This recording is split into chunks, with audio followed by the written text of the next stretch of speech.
یہ East Asian tigers ہمارے سامنے نکل گیا آگے. اور وہ مجھے یاد ہے ہر دوسرے دن آتا تھا کہ میں جی پاکستان کو ایشین ٹائیگر بنا دوں گا, کوئی کہتا تھا. لیکن ایشین ٹائیگر تو بنا تھا ایکسپورٹس بڑھا کے. اور پھر چائنا کی بھی ساری جو گروتھ دیکھی انہوں نے کانسنٹریٹ کر کے ایکسپورٹس بڑھائی. مجھے یاد ہے مہاتر محمد سے میں 20 سال پہلے ملا تو وہ مجھے بتا رہے تھے کہ ہم نے باقاعدہ ایکسپورٹس بڑھانے کے لیے پہلے ہم نے الیکٹرانکس کی اس کو کاٹیج انڈسٹری بنایا. گھروں کے اندر ہم نے چھوٹے چھوٹے اسمبلی پلانٹس لگائے. ادھر سے پھر ہم نے ڈیولپ کر کے آہستہ آہستہ وہ $80 بلین کی ان کی پرائمری ایکسپورٹس تھی پہلے ربر یا ٹن کی, وہ ساری انہوں نے الیکٹرانکس کے پورا انہوں نے اپنی اکانومی اٹھا دی. یا کبھی کسی نے کوشش نہیں کی. اور خاص طور پہ یہ جو پچھلے 5 سال میں ہمارے آنے سے پہلے آپ ذرا دیکھیں تو صحیح, وہ ابھی گراف جو شوکت نے دکھایا وہ ایکسپورٹ اسٹیگننٹ تھی. اور ایکسپورٹس اگر آپ کی بڑھ نہیں رہی تو ملک کا کیسے آگے بڑھ سکتا ہے. اور وہی ہوتا ہے, تھوڑی سی ہماری گروتھ ریٹ اوپر جانے لگتی ہے, کرنٹ اکاؤنٹ کے اوپر پریشر پڑ جاتا ہے, وہ پھر ہمیں IMF کے پاس جانا پڑتا تھا. اور اسی سائیکل پہ ہم پھنسے ہوئے تھے.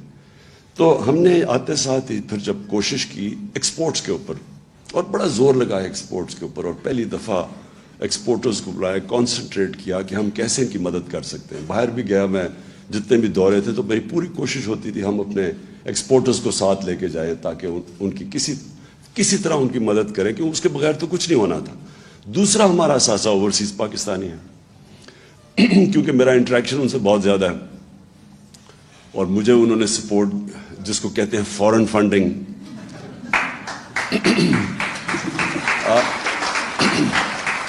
کہ وہ لوگ جو بیچارے محنت کش لوگ جن کے اوپر ملک چلتا ہے, ان سے, کیونکہ میں شوکت خانم میں جب میں نے پیسے اکٹھے کرنے شروع کیا آج سے 30 سال پہلے, تو یہاں تو بڑی جلدی ڈونر فٹیگ ہو گئی. تو میں پھر جدھر پاکستانی تھے دنیا میں, تب سے میرا ان سے ریلیشن شپ ایکچولی میرے پہلے بھی تھی کرکٹ کی وجہ سے, کیونکہ ہم جب کرکٹ باہر کھیلتے تھے تو اوورسیز پاکستانی آ کے سپورٹ کرتے تھے. لیکن جب میں نے شوکت خانم کے لیے پیسے اکٹھے کیے تو میں پھر باہر نکل گیا. یہاں لوگ جو لوگ بڑے پیسے والے تھے وہ باہر سے کہہ دیتے تھے کہ کب وہ آفس میں نہیں بیٹھا صاحب, تو میں تب باہر نکل گیا. تو میرا اوورسیز پاکستانیز نے میری پھر مدد کی. یہ شوکت خانم جو بنا, یہ سب سے زیادہ کنٹریبیوشن اوورسیز پاکستانیز کی تھی, جس کو ہم فورن فنڈنگ آج کل کہتے ہیں. اس کے بعد جب میں نے نمل یونیورسٹی میں ان سے پیسے اکٹھے کیے, پھر جب آہستہ آہستہ جب ہماری پارٹی اٹھنے لگی تو سب سے پہلے سپورٹ اوورسیز پاکستانیز نے کی, اور ادھر سے پھر ہم نے پیسہ اکٹھا کیا, جس کا یہ الیکشن کمیشن کے اندر اتنا بڑا ڈرامہ چلا ہوا ہے کہ میں ابھی تک حیران ہوں. انہوں نے رات تو فورن فنڈنگ دیکھ ہی لی ہوگی, جو 5-5.5 ارب روپیہ آ گیا 3 گھنٹے کے اندر.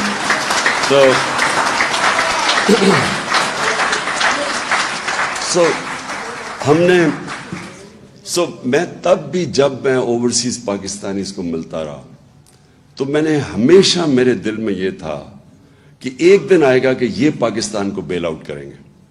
IMF نہیں کرے گی, فرینڈلی ملک نہیں کریں گے, یہ کریں گے بیل آؤٹ.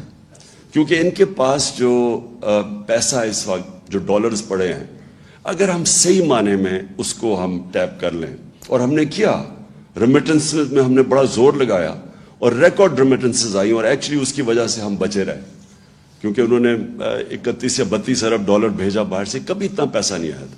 اور یہ بھی تھوڑی سی ایفرٹ کی تھی ہمیں, کیونکہ ہم اتنے اور پرابلمز میں پھنسے ہوئے تھے. اب جو میں سمجھتا ہوں کہ یہ جو اب صورتحال جس بھی گورنمنٹ کو ملے گی, اس کو بڑا اب out of the box thinking کرنی پڑے گی. یعنی اس کو پاکستان کو ایسے چلانا پڑے گا جو اب تک ہم نے پاکستان کو نہیں چلایا. ہمیں اب وہ سٹیپس لینے پڑیں گے جو اب تک ہم نے وہ سٹیپس نہیں لیے. ہمیں پہلے سے, اب جو میری شوکت سے کل بات ہوئی تھی, اب پہلے سے ہمیں وہ تیاری کر کے آنی پڑے گی جو ہم نے 2018 سے پہلے نہیں کی. وہ کر بھی نہیں سکتے تھے, کیونکہ ہمیں پہلی پریزنٹیشن تو ملی جب میں پرائم منسٹر آفس میں تھا, تو مجھے تو پہلی دفعہ پتہ چلنا شروع ہوا کہ وابڈا میں کتنا حالات ہے, تو پینشنز اب کدھر تک پہنچ گئی ہیں. مجھے تو آئیڈیا ہی نہیں تھا ان چیزوں کا. میں وہ دیکھ رہا تھا کہ جب جو بائیڈن جب پریزیڈنٹ بنا تو 2.5 مہینے پہلے پریزیڈنٹ جب الیکٹ ہوا اور آفس میں گیا, 2.5 مہینے پہلے اس کو پریزنٹیشنز ہر ڈپارٹمنٹ نے دی. تو ان کی پوری ٹیم کی تیاری تھی. جیسے انہوں نے آفس سنبھالا تو ان کے پاس پوری سارا سمجھ تھی کہ کون سی ایریاز میں کیا انہوں نے کرنا. تو میں تو جب پہلی دفعہ آفس میں آیا تو پہلی دفعہ مجھے پریزنٹیشن ملی کہ یہ کرنٹ اکاؤنٹ ڈیفیسٹ کتنا ہے, تو فلانا یہ ہے. تو اب ہم نے فیصلہ کیا کہ ہم اب پوری اپنی اکنامک ٹیم بنائیں گے, اور وہ صرف یہی نہیں کہ اسیس کرے گی, لیکن اب وہ out of the box thinking کیا ہے.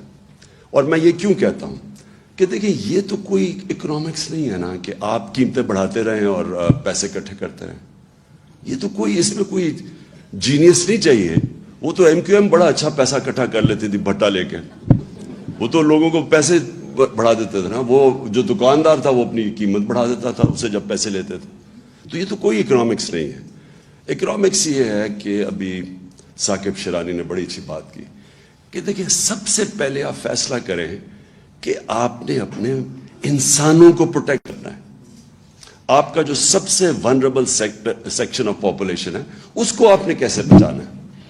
اور یہ دو پارٹیز یہ انہوں نے جو کیا 4 مہینے کے اندر, اس سے واضح ہو جانا چاہیے کہ ان کے ذہن میں کبھی بھی انسانیت ان کے ذہن میں نہیں آئی. ان کا صرف ذہن ہوتا ہے کہ پیسے کیسے بنانے اور کرسی پہ کیسے بیٹھنا اور اس کا فائدہ کیسے اٹھانا. اگر یہ کرتے تو آپ مجھے یہ بتائیں کہ یہ 90s میں ان کی پارٹنرشپ چوروں کی لگی ہے اکٹھی. 90s سے یہ باریاں لے رہے ہیں.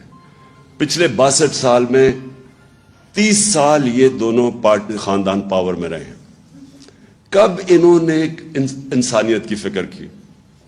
یہ جب آئے ہمارے سامنے, دیکھتے دیکھتے پہلے ہندوستان ہمارے سے آگے نکلا, پھر اس کے بعد بنگلہ دیش آگے نکل گیا ہمارے سے. ہمیں جو یاد ہے, مجھے تو ابھی بھی یاد ہے جب بنگلہ دیش بنا تھا, بلکہ میرا وہ آخری جہاز آیا تھا ڈھاکہ سے, اس کے بعد ملٹری آپریشن شروع ہو گیا تھا ایسٹ پاکستان میں. تو مجھے تو وہ بڑی اچھی طرح یاد ہے وہ جو سارا ٹائم تھا. تو مجھے یاد ہے کہ جب وہ بنگلہ دیش علیحدہ ہوا اور بنا, ایسٹ پاکستان ٹوٹا, تو خوشیاں بنائیں گئی.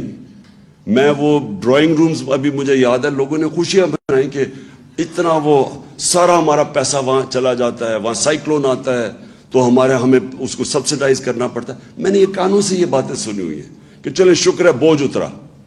90s میں وہ آگے نکل گیا ہمارے سے, بنگلہ دیش ہمارے سے آگے نکل گیا. تو یہ دو پارٹیز جب آئیں, ان کی دولت اوپر چلی گئی, ملک کے قرضے بھی بڑھ گئے, اور ملک کے اندر کبھی کوئی لانگ ٹرم پلاننگ نہیں ہوئی. آج چائنا کا سب سے بڑا سکسیس کیا ہے, وہ 15-20 سال کے پلانز بنائے ہوئے ہیں. یہاں اگر لانگ ٹرم پلاننگ ایک ہی چیز میں ریفلیکٹ کرتے تھے, انہوں نے کبھی ڈیمز نہیں بنائی. انہوں نے یہی نہیں سوچا بجلی بنانے کا کہ ہمیں فیول نہ امپورٹ کرنا, ایکسپورٹس بڑھ نہیں رہی, تو ہمیں تو پہلے سے ہی سوچنا چاہیے تھا کہ وہ ہم بجلی اس چیز پہ بنائیں جو ہمیں امپورٹڈ فیول پہ نہ ہو. کوئی لانگ کلائمیٹ چینج, اب آج دیکھیں کلائمیٹ چینج اتنی بڑی چیز ہے. میں نے جب 2013 میں ہم نے مل کے شروع کیا یہ بلین ٹری سونامی پختونخوا کے اندر, تو 2 سال تو یہ مذاق اڑاتے رہے ہمارا. اور مذاق اس لیے اڑا رہے تھے کہ ان کو کوئی کانسیپٹ ہی نہیں تھا کہ پاکستان کے اندر جو انگریز کے بنائے ہوئے تھے جنگل تھے وہی ختم ہو گئے. ہم بچپن میں جایا کرتا تھا اپنے بڑوں کے ساتھ شکار پہ, تو یہ بڑے بڑے جنگل تھے, چھانگا مانگا, کندیاں, میاں والی میں, یہ چیچا وطنی میں, بڑے جنگل تھے, وہ انگریز کے بنائے ہوئے. یہ چھوڑے کہ انہوں نے کچھ جنگل خود اگانے تھے وہ بھی ختم کر دیے. تو کوئی کانسیپٹ ہی کسی کو نہیں تھا کہ موسم گرم ہو رہا ہے. پاکستان 10 ملکوں میں سے ہے جو سب سے زیادہ ونربل ہے کلائمیٹ چینج پہ. کبھی کوئی کانسیپٹ نہیں تھا, کوئی لانگ ٹرم پلاننگ ہی نہیں تھی ان کی. اور پھر جب کووڈ آیا, میں ادھر سے شروع کریں, جب شہباز شریف آیا اور اس نے منہ پہ وہ لگا کے اور کمپیوٹر پہ بیٹھ گیا, انہوں نے کیا کہا, سب سے پہلے انہوں نے شور مچا دیا کہ عمران کو لاک ڈاؤن کرو پاکستان کا.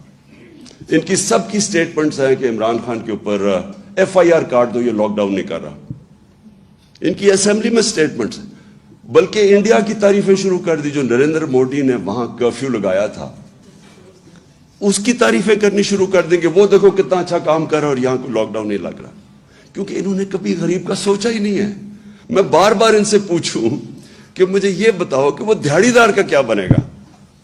یہ اسد وہ NCOC میں تب یہ تھا, تو ہماری کیا آرگیومنٹس, کیا ہم ڈسکشن ہوتی تھی. پہلے تو آپ سوشل ڈسٹینس کی بات کر رہے ہیں, ہمارے یہاں کچی آبادیوں کے 10-10, 8-8 لوگ ایک کمرے میں ہیں, وہ کدھر سوشل ڈسٹینسنگ ہوگی. پھر وہ جو دیہڑی دار ہے, وہ اگر تنخواہ, اگر پیسے نہیں کماتا, چھاپڑی والا ہے, وہ کیسے اپنے بچوں کو پالے گا. میں کہتا رہا نہ لاک ڈاؤن لگاؤ, بلکہ پارشل لاک ڈاؤن لگاؤ. وہ سندھ میں وہ مراد علی شاہ نے وہاں لاک ڈاؤن لگا دیا, اور 2 ہفتے کے بعد کوئی گاڑی جاتی تھی غریب علاقوں میں, اٹیک ہو جاتا تھا اس کے اوپر, بھوکے لوگ تھے سارے. اس نے پھر ڈر کے پھر میرے کندھے پہ بندوق چلائی. اس نے کہا اچھا اب آپ کہہ رہے ہیں تو ہم لاک ڈاؤن ہٹا رہے ہیں, کیونکہ وہ ڈرا ہوا تھا کہ اگر وہ ہاسپٹل میں زیادہ لوگ آ گئے تو پھر میرے اوپر وہ بلیم کرے گا. لیکن میں صرف اسے ایک مینٹل ایٹیٹیوڈ آپ کی بتانا چاہتا ہوں کہ ان کے کبھی بھی ذہن میں عام آدمی نہیں تھا. انہوں نے سوچا ہی نہیں کہ عام آدمی کیسے گزارا کرے گا. دیہڑی دار ہے, یہ ہے, کتنے لوگ ہیں. ہمارا جو لیبر ہے وہ زیادہ تر تو انفارمل سیکٹر میں ہے, اس کی تو کوئی رجسٹریشن ہی نہیں ہے. تو آپ کیسے ان کی مدد کریں گے. اس لیے مجھے کہتے ہیں جی وہ دیکھو چائنا نے کیا کیا تھا. ووہان سٹی میں جب چائنا نے لاک ڈاؤن لگایا تھا, ایک گھر پہ کھانا پہنچایا تھا انہوں نے, تو ہمارے پاس تو تھا ہی نہیں. تو لہٰذا جب ہم اس ساری چیز سے نکلے, میرا ایمان اللہ میں ہے کہ وہ ہمیشہ جب ایک غریب کی آواز بھی سنتا ہے, اس کی دعا بھی سنتا ہے, اس کی تکلیف بھی سنتا ہے. وہ جب آپ اپنے لوگوں کو کرش کرتے ہیں, سوچتے ہی نہیں ہیں اب IMF یہ کہہ رہا ہے تو چلو یہ کر دو. انہوں نے آتے ساتھ ہی جتنے سٹیپس اٹھائے ہیں, ایک دفعہ مجھے بتائیں کہ ایک عام آدمی ان کی ذہن میں فیچر کیا کہ آج یہ ابھی جو فگرز بتائی ہیں ثاقب نے, جو کہ 45% اگر کنزیومر پرائس انڈیکس, میننگ کہ وہ کھانے پینے کی چیزیں جو عام آدمی کو افیکٹ کرتی ہیں, جو بجلی ہے جو عام آدمی کو افیکٹ, انہوں نے سوچا کہ اس کے اوپر کیا گزر رہی ہے. یہ صرف اور صرف سوچ رہے ہیں اپنی, صرف میں آپ کو آج بتاتا ہوں کیا سوچ رہے ہیں. انہوں نے NRO کیسے لینا ہے, اپنی کرپشن کیسز کیسے ختم کرنے ہیں. انہوں نے کیسے اب یہ عام, اب آپ مارکیٹ میں چلے جائیں, ان کے وزیر لگے ہوئے ہیں پیسے بنانے کے لیے, ان کو کوئی فکر نہیں ہے. ان کے ذہن میں بھی نہیں آ رہا کہ عام آدمی کے اوپر آج کیا گزرے گی جو انفلیشن ہے. سم اپ میں یہ کرتا ہوں, ہمارے جو اب چیلنجز ہیں, بڑے چیلنجز ہو گئے ہیں پاکستان کے لیے, جو اب ہمیں سوچنا ہوگا کہ ہم نے اب کیسے کیا سٹیپس لینے ہیں. انشاءاللہ اگر ہماری حکومت آتی ہے تو وہ ہمیں وہ سٹیپس لینے پڑیں گے جو آج تک پاکستان میں کسی نے نہیں لیے. وہ واقعی وہ بڑے فیصلے کرنے پڑیں گے جو ابھی تک ہم نہیں کرتے. ہم کسی نہ کسی اپنی گورنمنٹس بچانے کے لیے پیچھے ہٹ جاتے ہیں. وہ جو فیصلے ہوں گے اس میں جو سب سے نمبر 1 جو فیچر کرے گا کہ ہم نے کیسے پروٹیکٹ کرنا ہے اب اپنے یہ ونربل لوگوں کو, اس کو ہم پرائیورٹی بنائیں گے. اس کے بعد ڈیولپ کریں گے اپنے باقی سارے پلانس. اور میں جو سمجھتا ہوں کہ جو آگے فیچر کرے گا, جو سب سے بڑے ہمیں اس ملک کو نکالے گا, اب جو آگے کرائسس آ رہا ہے, اس میں ہمارے اوورسیز پاکستانی ہیں. یہ وہ لوگ ہیں اگر ہم صحیح معنی میں, اور ہم ڈیوائز کر رہے ہیں, ابھی سے ہم نے پلاننگ شروع کی ہے کہ ہم کیسے ان کو انویسٹمنٹ یہاں کروائیں اپنے ملک میں. کیا چیز, کیونکہ انویسٹمنٹ کا سب سے بڑا پرابلم پاکستان میں کیوں ہمارے دور میں ہم نے, بلکہ انویسٹمنٹ آ رہی تھی لیکن رکاوٹ کیا تھی کہ جی اب گورنمنٹ جا رہی ہے تو 2 ہفتے میں جا رہی ہے, 3 ہفتے میں جا رہی ہے, اب دھرنا ہے. اس کی وجہ سے ایک انسرٹنٹی کریٹ کی ہوئی تھی. تو پولیٹیکل سٹیبلٹی سب سے پہلے بہت ضروری ہے, اور اس کے بعد اوورسیز پاکستانی ہماری پرائیورٹی ہونی چاہیے کہ ان کو ہم کیسے ڈرا کر سکتے ہیں کہ جو ہمارا کرنٹ اکاؤنٹ ڈیفیسٹ بڑھ جاتا ہے, اس کو ہم کیسے اس انٹرم پیریڈ میں کور کریں. میں نے 2 بڑے پروجیکٹ سوچے تھے اور دونوں اوورسیز پاکستانی اس کے لیے تھے. ایک ابھی جو راوی سٹی, ایک نیا شہر, کیونکہ وہ سب سے زیادہ اس میں اوورسیز پاکستانی اس کا انٹرسٹ تھا. دوسرا ایک بنڈل آئلینڈ ہے کراچی میں, بالکل وہ پڑا ہوا ہے ایسے ہی, سارا سیوریج جا رہا, یعنی وہ کوئی بیکار جگہ ہے. ادھر سے ہم نے پوری پلاننگ کر لی, بڑے انویسٹرز آ رہے تھے, دبئی سے بڑے کنسورشیمز آ رہے تھے اس کے اندر انویسٹ کرنے. دونوں سیبوٹاج کیے گئے. بنڈل آئلینڈ ہم کام شروع کرنے لگے, سندھ گورنمنٹ نے NOC وڈرا کر لیا. یہاں جو راوی سٹی تھی, اس میں ہمیں بڑے بڑے انویسٹرز آ رہے تھے,